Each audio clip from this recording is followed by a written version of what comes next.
cheek. Just watch them walk down Vine Street. It looks like the March of Bulimia. I mean, you can hear the stomach moans in unison. You guys know a little fact about Ozempic? Per capita, Bowling Green, Kentucky is where Ozempic is most being used. You know what that means? There's a woman with a chicken bone in one hand and an injection in the other. She's like doing this and eating chicken at the same time. That too is a net negative. But I'm on a diet plan too. I've lost some weight. I've lost 20 pounds.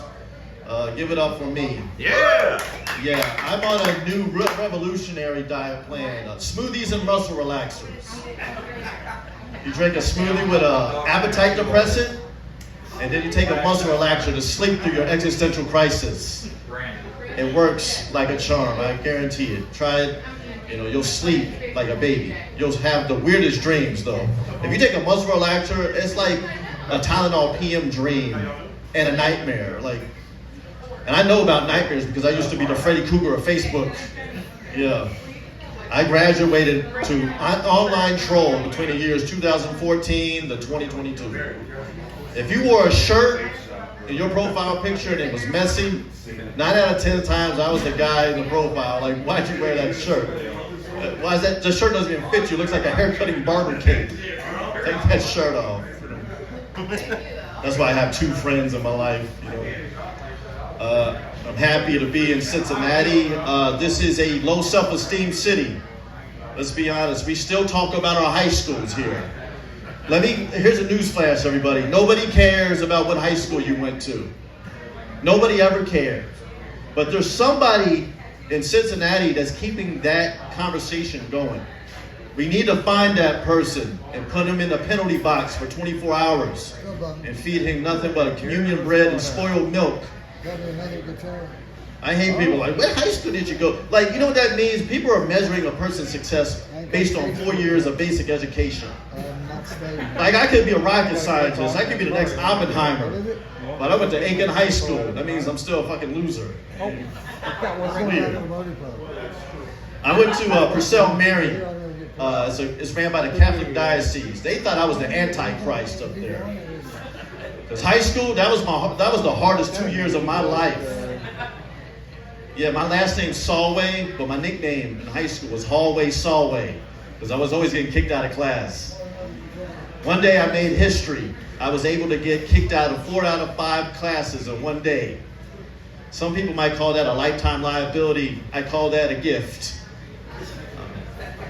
Remember my school counselor, Mr. Lou, said, Max, you're ranked 165 or 150 of about 165 students. At this rate, if you don't get your life together, you're going to be a lifetime liability. To which I found out they only make $44,000 a year for the rest of their life. You know what I mean? I wish I would have knew that back then in 2003. But I am. But I realized too late in life is that this whole time I was a DEI hire. Every job I ever had, I was the DEI hire. Because let me break it down for you. I have clinical depression. I have post-traumatic stress disorder. I'm the poster board for ADD. Ritalin had to run so Adderall could walk. I made that possible. And I'm the only person that's got scoliosis from having a chip on his shoulder. So if I don't make it in stand-up comedy, I know I can file for SSI. I know that check is just waiting for me down in Social Security office. And I got a lot of vices too. I'm a very kind and decent person. I wear my heart on my sleeve. But don't chew so loud around me, please. I am sound sensitive. I don't like when people chew food and pop gum or women cackle. Women cackling in a group makes me want to go grab the shovel. It just drives me nuts. I become psychotic hatred. There's something about it. And I got a porn addiction too that I'm trying to break. I really porn has it's rotted my brain. My dopamine receptors are just fried at this point. Because I watch porn not even for the sex anymore. I watch it for interior design ideas. Because I watch a porn, I'm like, man, that's a really nice ottoman. Where did it get that? Is that from the Sotheby's catalog? I know it's a gangbang, but could you guys be cognizant of the Corinthian leather on the couch. It's very hard to get semen on. Like, I'm the only person that gets mad when like some guy ejaculates on an Egyptian tapestry. Because it's hard to get semen out of a rug. Because my mom used to have a carpet cleaning company. Not enough club soda to get semen out of a rug. That thing is ruined. I know about ruining a mattress at my time too. I was a bedwetter until I was 17 years old. It was bad. I went through many a futons at my time. It was like magic. Make a white futon turn beige overnight. Beat that, David Blaine. Yeah. I'm in group therapy now, guys. I'm really working on my mental health. I joined group therapy just so I can recruit bringer show guests for my next comedy show. So my next show is going to consist of 3 women that try to cut their hair after their boyfriends broke up with them after spring break. And then 5 newly divorced single men on the verge of a nervous breakdown. So it's going to be crazy. It's going to be a crazy good time. This is the thing about group therapy. It's still competitive. Like, we all trying to outside each other's stories and stuff. This guy's like, my wife took the kids. I lost my job. No, this is the apartment. I was like, oh yeah? Well, I repeated first grade. And I had the diction of a stroke victim and the elocution of a Wu-Tang Clan member. I couldn't do my TH sounds or my SH sounds. I was a mess. Up until about 12 years old, I really just sound like a poor black child. So, after high school, I dropped out. I became emancipated at 18, and I wanted to make my own choices in life. I went on to community college. I went to Cincinnati State for the Associates in Journalism. And I was distracted there too. Because I didn't go there for the education. I just went there just so I could see single parent moms breastfeed in the computer lab around 2:30 in the afternoon. Because why go to a strip club when I could just see a big titty out while this woman's working on a thesis statement? Of course, there's a baby attached to the nipple. But hey, I got a student ID. It's free, right? Lots of titties up there, man. Like, community college is the only place where you end up going to the same school as your high school bully. That's what community college is. There's nothing really community about it. There's no campus lifestyle. People drive there, they take their little stupid class, go to the lunchroom, fuck around on the computer lab, and go home. That's the whole life, And speaking of that, because I like titties so much, I used to go to strip clubs. I used to frequent Deja Vu in Amelia, Ohio. I went up there not to get a lap dance, but I wanted to get women to vote Obama in 2008. Because we know about strippers, they don't vote and they don't go to college. Because the whore glitter is pretty much a good giveaway that they're not really college bound. So I'd go up to Amelia, Ohio, I'd go to Deja Vu, and I'd get a lap dance. I get a little glance. And the strippers, they always ask you that silly question after they give you your lap dance. Can I do anything else for you? I'm like, absolutely. Are you registered in the state of Ohio? I got strippers named Charmaine and Fantasy and Ecstasy, vote Obama 08. So you guys can blame me for Obama in 2008. But I turned the state blue. It was all me. I am living my dream. I'm a full-time DoorDash driver. Yeah, I'm delivering a sandwich every day. I mean, what I loved about COVID, this is why I'm trying to bring COVID back, is with only time where the national media considered me an essential worker.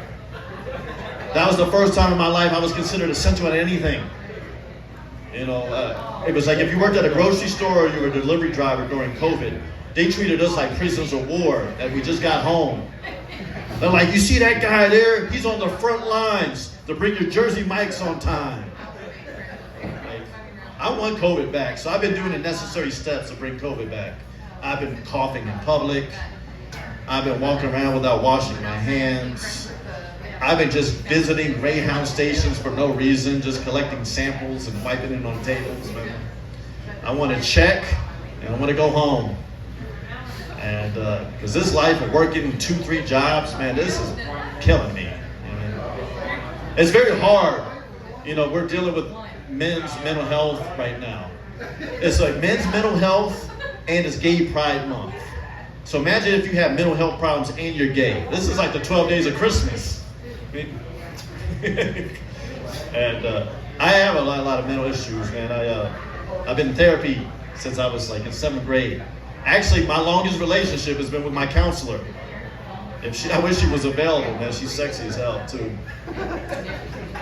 It gets so hard when I go to like have a session with her, and she says, "Max, what would make you happy?" In my mind, I'm saying, "Please don't say sit on my face. Please don't say spit on my face, man." Okay. Here's the irony. She's so fine, she could cure my clinical depression. I mean, she's like a 24-year-old young thing, and she's, oof. I have a weakness for pretty women, man. Like, we all have our strengths and weaknesses as men. You put a woman with green eyes in front of me, man, I just become retarded. I become like Forrest Gump. My ex, she was 5'9", pretty green eyes, Jewish. She was built like a tension rod. She was everything that I wanted. And, but she said, "Max, I'm 32, my biological clock is ticking, and I want to have babies, and I want to move to Philadelphia to further my career. And if you're willing to do that, but I just don't see a future together." And I said, "Look, I have the babies with you, but I'm not moving to Philadelphia. No way, no hell." You guys ever been to Philadelphia? Philadelphia is like if you buy Baltimore off of Temu. That's what it's like. And that Kensington area is renamed Fallujah, Iraq Light, because it is bombed out and depleted. Like Philadelphia shouldn't be part of America. That's how dangerous it is. Like, it's, a little fact about that place. It's the only place you can buy Narcan in a vending machine. That's how bad it is. I was speaking of the East Coast. I was just in New York. I was up there doing some sets, doing some shows, staying at one of the worst Airbnbs in my life. This place wasn't an apartment. It was a FEMA camp with a mattress. Like, I slept on a twin-side mattress. Actually, it was like an evil twin-size mattress. This thing was so uncomfortable. It wasn't like a Tempur-Pedic. It was more like a temperamental. I woke up every day looking like the posture of a prawn. I had that like Stephen Hawking thing in my neck every day, walking down Fifth Avenue. And they had one of those elevated beds where you have to climb up into. So every step was a reminder I was not going to get laid in this Airbnb. But I tried to get an apartment up in New York, but I got priced out. They priced me out. It was like, you got to make 40 times the rent to get an apartment. Like, who the hell has that? I almost hooked up with a fat girl just for the opportunity to have my own couch to sleep on. I mean, that was how bad it was getting up there. And I broke the algorithm of Indeed.com. I applied for every job in New York City. And it came down to bungee jumping instructor. I think that's just a euphemism of jump off the Queensboro Bridge, Max, and end it for good. That's what that meant. Which brings me to my next point, my final point for this evening. If you've never contemplated suicide, you never gave it an inkling of thought in your life, do yourself a favor, grow the hell up. Thank you so much. Have a good night.